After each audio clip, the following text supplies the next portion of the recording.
Hi, this is Kimberly.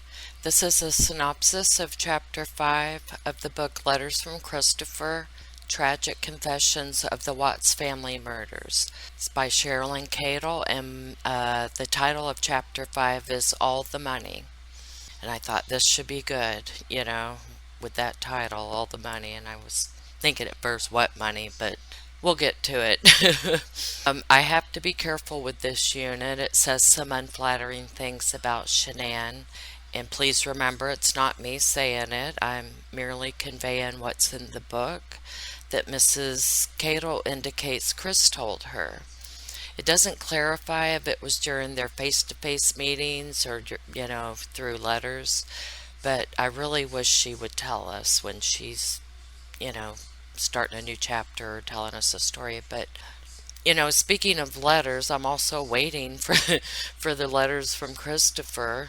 We're already at chapter 5 and I've not seen one yet. So far, the only letter I saw in the book is the first one she wrote to Chris.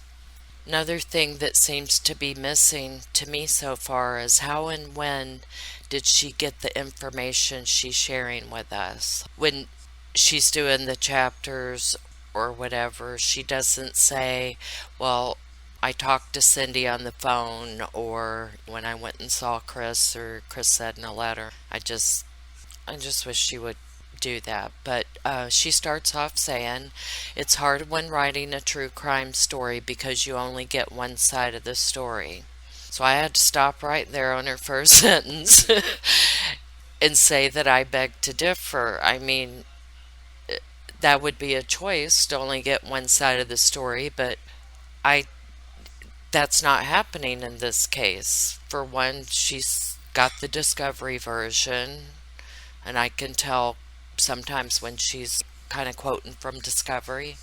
She says she talked to Chris Watts himself in person. She says she talked to Cindy Watts, at least on the telephone. Not sure about Chris's sister Jamie, but that may or may not have taken place. But right there, that's more than one side of the story, so I take issue with that. However, it seems like in this account she's speaking only of what Chris shared with her, with a sprinkling of what seems to be the author's opinion. She does concede that Shanann is not here to defend herself, but she goes on to tell us these accounts are what I've been told. But like I said, some of it's not clear on who gave her this info. Apparently, Shanann never trusted Chris with handling money. This happened after he sold his car. I'm assuming it was the Mustang, but he sold it for less than what was owed on the loan. The book then goes on to detail Shanann's choices in spending money on things that they probably couldn't afford, and putting money back into her Thrive business, which I understand you do have to do that when you're self-employed. They did withdraw $10,000 from Chris's 401 to catch up on late house payments. Chris said he thinks that Shanann caught up late house payments with the money that was taken from his 401k. He's not really sure what happened to that money, he says.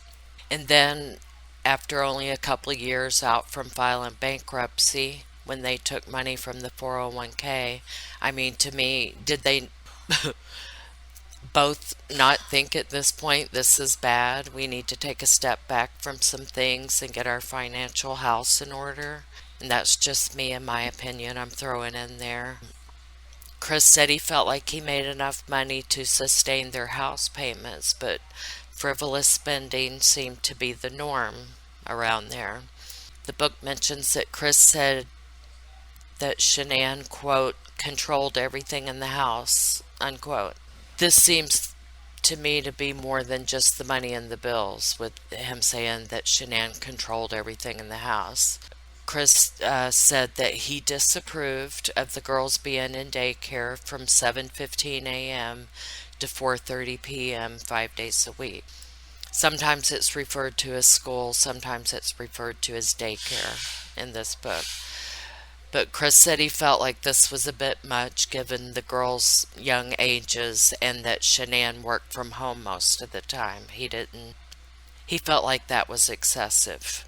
But he also says he was not allowed to have an opinion on school slash daycare. Then Cadle says this is a quote from Cadle. There is more to the story, but Christopher thinks much was kept from him. Then she doesn't go on to explain that statement, and stuff like that drives me crazy. That she's making these vague ass statements and then doesn't elaborate. And then Cadle said, quote, he now knows there were many things with their finances that were kept from him, end quote. And I'm like, what? What? Please elaborate again. Is this stuff that he is talking about now in the book? Or did he find some things out after the murders? And are those facts being shared or not shared in this book? I She just doesn't elaborate enough. And anyway, she said the girl's records were sealed by Christopher right after the sentencing, even though he does not remember signing them. And I want to know what records. She just says records. Were they medical records, autopsy records, school records, something else? I don't like how these stories told or mentioned so vaguely. You can't just say records. Let's please be specific. It is also said that money was a big stressor for Shanann as well as Chris, but their budget was stretched to the max, and part of that reason was due to medical bills and medications. I'm assuming these medications were for the children.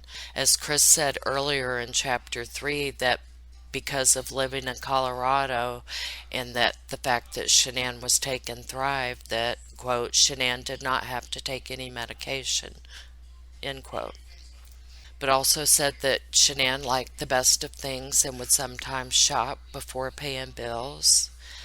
And this is where it gets kind of interesting. And it says Chris felt emasculated and found it hard to take the lead both at work and at home. Chris feels like Shanann wanted to take charge husband, but he lacked the confidence to do that.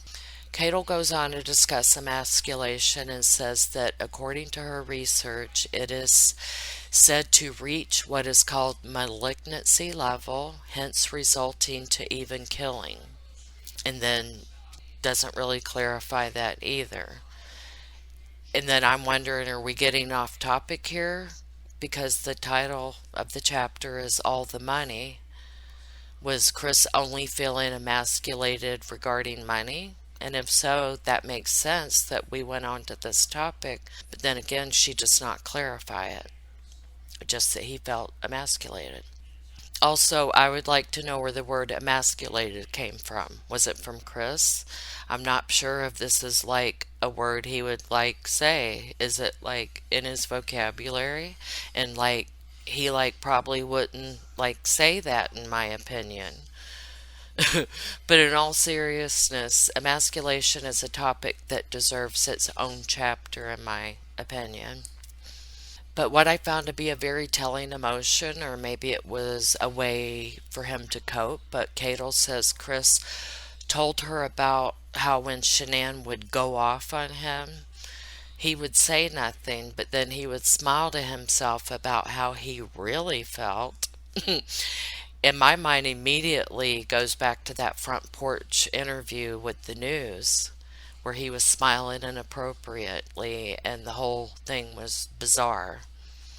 So it seems like that smiling thing wasn't new, or at least he would hide it and keep it to himself, is what I'm getting. But he stopped challenging Shanann when, during a fight, she threw him out of the house, refused to let him back in, and he had to do a lot of begging and apologizing to get back in the house and back into her good graces. And it doesn't say when this incident happened. For instance, was it in their early dating phase, or was it more recently in their marriage? That it would be interesting to know when that happened. because Chris says from that point on he never challenged Shanann or argued with her and pretty much ceased voicing his opinion on anything at all. The author says that Chris had a fear of going up against Shanann, but also that their home life was their normal.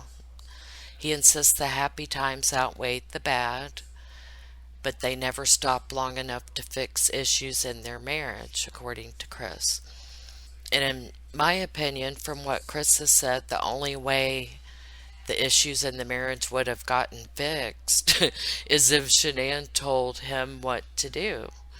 And how could she when she had no idea the extent of his absurd and lewd behavior behind her back? It was a no-win situation for Shanann, in my opinion, or him. But anyway, supposedly he now misses the hell out of his family, and he seemingly knows that he and only he is to blame. I hope so. But so far in this book, we've learned that Chris was afraid of God. He's been afraid to be himself around Shanann. He had a fear of confrontation with Shanann. And that he, quote, obviously he was afraid of her, unquote, meaning Shanann. So I'm guessing that's what Mrs. Cadle said, the author. And I'm just left with more questions than answers. I feel cheated out of a good story with this chapter. But that's pretty much where the chapter ends, so I'm going to end the video, pick up with chapter 6 in the next one, and thank you for listening.